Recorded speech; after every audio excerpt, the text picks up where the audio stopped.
सव्वा पैसे दिलेत आणि त्या ठिकाणी मुकदमांनी टोळी नसताना एकच ह्याची 4 जणांना टोळी देऊन त्या ठिकाणी फसवलंय आणि या सगळ्यामध्ये त्या ठिकाणी वाहन मालक हा अडचणीत आला आहे। परंतु या ठिकाणी कारखान्याबरोबर ज्यावेळेस करार करतो आपण त्यावेळेस एक साखर आयुक्तांनी एक प्रणाली त्या ठिकाणी केली आहे ती मी आपल्या माध्यमातून सगळ्याला सांगू इच्छितो की आपण जो मुकदमाचा करार करतोय त्या रजिस्ट्रेशन 300 रुपये त्या ठिकाणी आम्ही कारखाना करतो ते देऊन त्या ठिकाणी मुकदमाचं नाव, त्याचा mobile number, Aadhaar card number, PAN card number, त्याचा ट्रॅक्टर असेल वाहन असेल तर त्याचे नंबर, नोटरी हे सगळं ॲड करून त्या मुकदमाच्या खाली असणारे 10 मजूर, त्यांच्या आधार कार्ड, त्यांच्या महिला, त्यांच्या आधार कार्ड असं ज्यावेळेस रजिस्ट्रेशन होईल त्यावेळेस विठ्ठल कारखान्याला ज्याचं रजिस्ट्रेशन झालं आहे आणि तो बारामती एका कारखान्याला करतोय किंवा लातूरला करतोय कुठं तर ते डुप्लिकेशन लक्षात येईल आणि अशी फसवणूक कमी होईल। परंतु या प्रणालीचा वापर आपण करत नाही म्हणून याचं प्रमाण वाढले तर ते करायला पाहिजे। दुसरी गोष्ट करार मुकदमचा करत असताना मागची हिस्ट्री आणि मग त्या ठिकाणी आपण त्याच्यावरती सगळी चौकशी केल्याशिवाय त्याची कॅपॅसिटी आहे का नाही, त्याचं घर आहे का, त्याची परिस्थिती काय, तो मजूर आहे, त्याची नेमकी व्हेरिफिकेशन केल्याशिवाय आपण पैसे यामध्ये आपण त्या ठिकाणी काही काळजी घेत नाही तर त्या काळजी घेणं गरजेचं आहे। दुसऱ्या बाजूला गोपीनाथ मुंडे महामंडळ त्या ठिकाणी स्थापन झालंय त्याला शेतकऱ्याचे टनाला 10 रुपये त्या ठिकाणी कापले जातात तर मी अधिवेशनात देखील याची मागणी करेन की त्या ठिकाणी या महामंडळाने अशा लोकांना सिक्युरिटी दिली पाहिजे जेणेकरून या अशा ज्यांची बुडवणूक होती आहे, फसवणूक होती आहे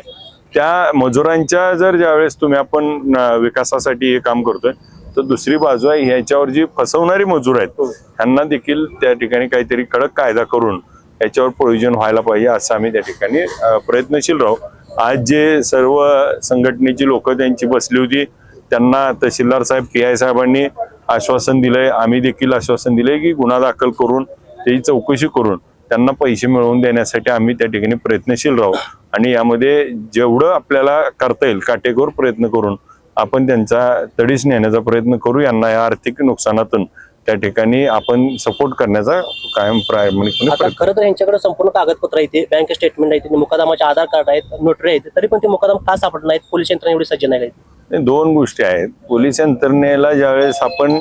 इथून त्या तिथं जातो त्यावेळेस तिथल्या लोकल पोलीस स्टेशनला त्याची इन्फॉर्मेशन घेऊन त्या लोकल पोलीस स्टेशनला घेऊन जावं लागतं आणि आपल्याला पण माहिती आहे आपल्या एखाद्या गावामध्ये उदाहरणार्थ तुमचं गाव शिरगाव आहे, शिरगावमध्ये पोलीस गाडी आली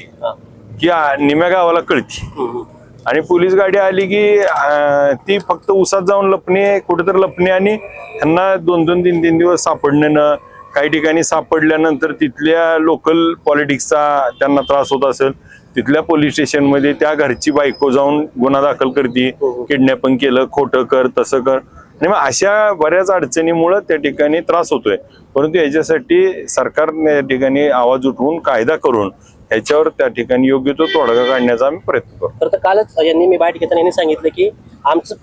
फसवणूक झाली आहे पण कारखानदार सुद्धा आम्हाला फक्त समजून घेतलं पाहिजे, आमचं वाहन ट्रॅक्टर वडून न नेता एक टप्प्याटप्प्यानं हप्ता पाडलं पाहिजे आणि आम्हाला काही सूट दिली पाहिजे। 2 गोष्टी आहेत। मगाशी मी बोलताना पण त्यांना सांगितलं की गेल्या हंगामामध्ये विठ्ठल सहकारी साखर कारखान्यानं जवळजवळ 46 कोटी रुपये हे तोडणी वाहतूकदाराला ऍडव्हान्स वाटला। आपल्याला सगळ्याला माहिती आहे विठ्ठल कारखान्याला त्या ठिकाणी कर्ज घेताना आम्ही संचालक मंडळाने आमच्या नावावर कर्ज घेतलंय आणि ह्यांना दिलेत।